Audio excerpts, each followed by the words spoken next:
Hey guys, GHAZZY TV here with another Path of Exile video. In this one, I just want to talk about the kind of forgotten or neglected approach of defensive layers as of the 3.25 patch notes. And something that's happening here is the attractiveness of some underused or not as commonly used defensive layers becoming very attractive now with these changes. But before we dive into the video, I do want to ask that if you find yourself enjoying this video or the content I make, please do hit the like button, subscribe for more content. It does help the channel out more than you know. So let's crack into it. In 3.25, we're given a lot of new base defensive items with higher evasion, armor, or even energy shield on top of quality changes, making it multiplicatively scaling. Now this will help reach significantly higher values from the gear itself. To compensate and to avoid this getting out of hands, they decided to nerf both the Grace and Determination auras to provide lower flat evasion and armor. Another change that is important to point out here is the increased value of life modifiers on gear, allowing us to get much higher life count in general from our gear as well. So what does this mean for the progression of defensive layers in Path of Exile as of 3.25 and forward? Well, defensive layers comes in a lot of different forms, ranging from entropy-based evasion to block chances and spell suppression. But we can also go as far as to include offensive factors acting as pseudo-defensive ones, such as being able to freeze entire packs of enemies. Other methods would be ways to make enemies deal less damage or be slowed in general through the form of ailments or curses, as an example. We spent a lot of time having a spell suppression meta. It's been one of the most popular layers of defenses in the game, being used by tons of builds. To create a well-balanced build, though, you have to look at how a build behaves in terms of their offensive toolkit and then adjust the defensive layers to compensate whatever's lacking in that entire toolkit to create that well-rounded beast. With higher values from our gear to scale defenses, not much is directly changing, but when you start including parts from the patch notes such as the removal of Divine Blessing, the gem itself actually, not the unique boots March of the Legion, will still have access to that, and many times combined with Eldritch Battery or the unique Devouring Diadem, which gives you the very same keystone. We now find ourselves in a position where heavily focused energy shield based or hybrid builds no longer has the downside of sacrificing the ability to utilize this free aura. Even hybrid builds, like I mentioned, are now finding themselves in this position, as well as the Chaos Inoculation CI style.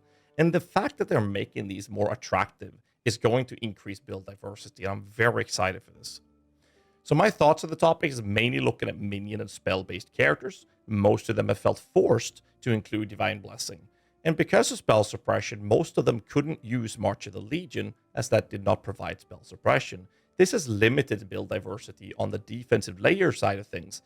But in 3.25, this will no longer be the case. The general solution to solving the loss of this aura is to look at more sources of reduced mana reservation sources, which we can get on gear slots or even Eldritch implicit modifiers to help solve the problem. But speaking of aura reservations, in the patch notes, banners were completely reworked. They are no longer taking any reservation, been fundamentally changed to be better suited for melee builds in general over minion and spell-based characters. This alone opens up the reservation for a lot of builds and further pushes the attractiveness or the attractive approach of being either hybrid or CI as choices for your defensive layer.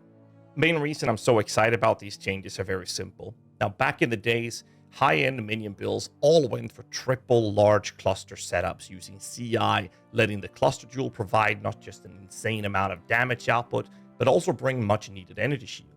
Now, I'm personally a big fan of having mechanics of your gear or your gear in a build whose main purpose is to scale your damage output, but also bring up your defenses at the same time.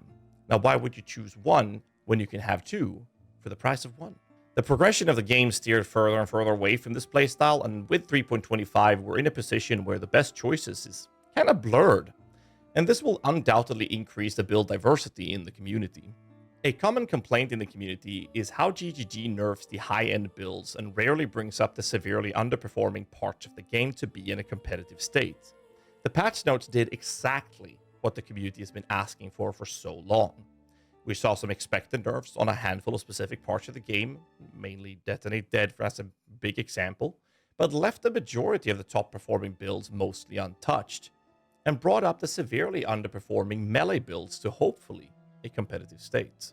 They also made sure to put this focus in to bring up the underused defensive styles to a competitive state. And this is what this video is about. I firmly believe that 3.25 will have it, if not the highest, then among the highest build diversity leagues we've ever seen to date.